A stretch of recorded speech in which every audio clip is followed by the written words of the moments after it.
But I like he got everything in transition, right? It wasn't like static, like he got it in flow, and he was unbelievable. And then also Isaac Okoro being able to not only create offense with pass as a roller, but we also talk about how important his shooting is, especially looking back to last year's playoffs. To see him be able to do that, how good can this team be with him in that role? It's funny when you look at our kind of offensive rating with him in the lineup, with those two bigs, and that was one of the things, right? Big question about this team, could those two bigs be efficient offensively? And they have been, but Isaac's been a big part of that because he's making shots. We're using him in the half roll.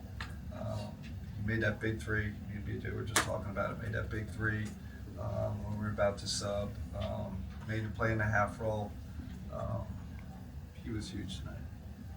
Dan, considering what the last 2 games were, and you guys were down by 14 in the third quarter, how important the response was this year? Huge, showed character. That's we talked about a pregame. See what kind of. Again, we weren't making shots at a high level. Our offense was average tonight, and I think our defense was phenomenal. I mean, they were hitting tough shots, hitting a lot of those mid-range, but we just kept saying, we'll live with the mid-range, don't foul them. So really showed character and resilience, again, when we weren't making, shots at a high level. What did you think of the job that Darius did defensively? I know they were getting switched on the Tatum quite a bit. I just told him in the locker room,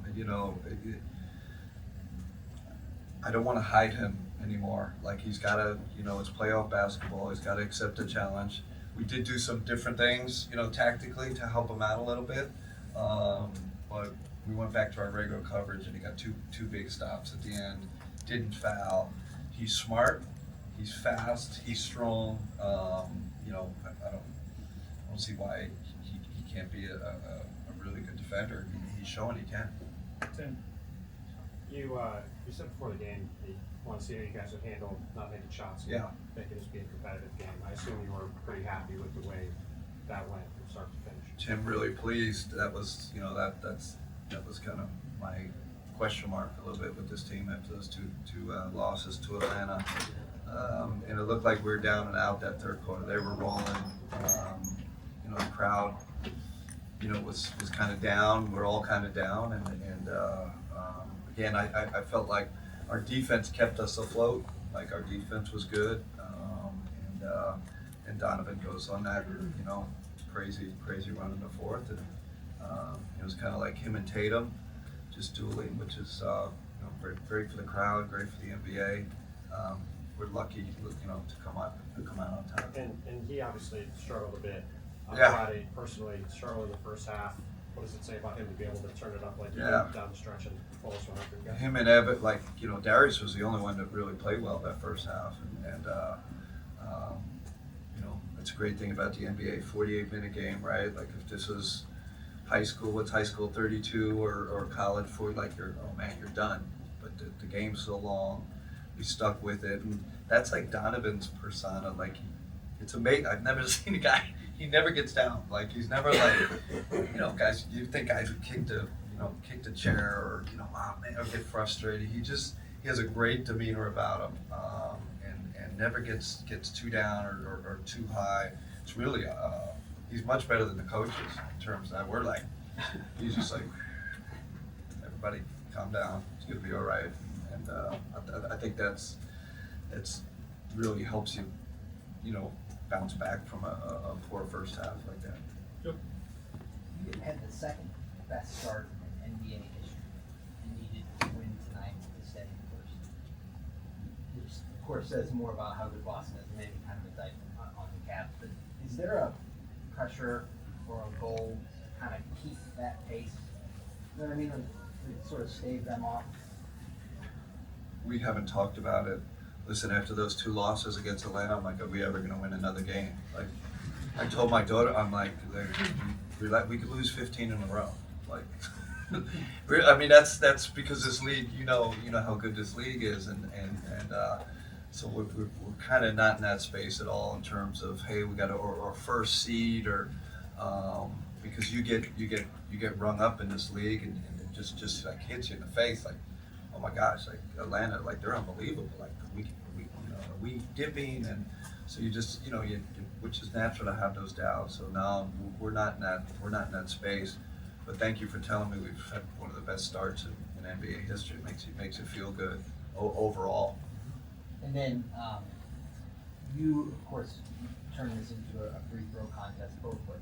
Yeah. And this is one of the first chances we've gotten to see you do that. Where does that come from for you, and is that how you will always play it in a game like that? I've changed. I didn't used to be a foul guy, and up three, and just changed. I think the more and more evidence we're getting from NBA data and our people, and it just, the question always is at what time on the shot clock do you start fouling? And I think 10 seconds is kind of our thing, but we fouled before. I was like, screw that, we're fouling. Like, we're not. I don't want to see Peyton Pritchard come down and shoot a step back three. You just feel it, like, and then we fouled. We let him bring it up a little, fouled near half court, all that. So we do one special situation a day. It's kind of our kind of thing. So we either show it short on video, or we you do something on the court.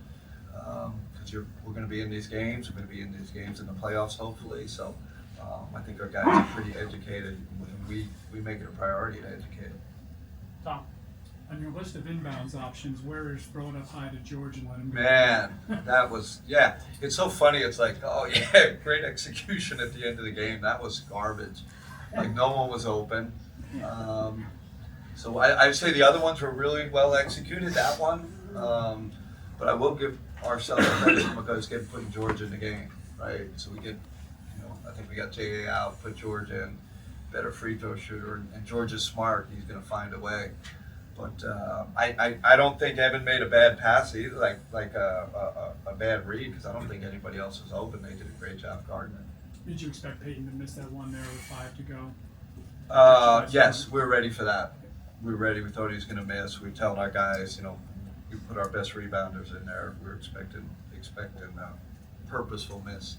Chris, Kenny, going back to the Darius conversation with his defense and what you saw in this kind of matchup against Boston, does it allow you as a coach, as the season continues on, to be more willing to switch everything, especially in late game situations? Yeah, or are you not there yet? And it was really a Darius thing, because they literally picked on him every single play. Like that's their style of play. Like I don't know, like every single play they picked on him, and this goes back to me watching the playoffs last year, and I think they did different things to hide him, and my point to Darius, like, we're not hiding you.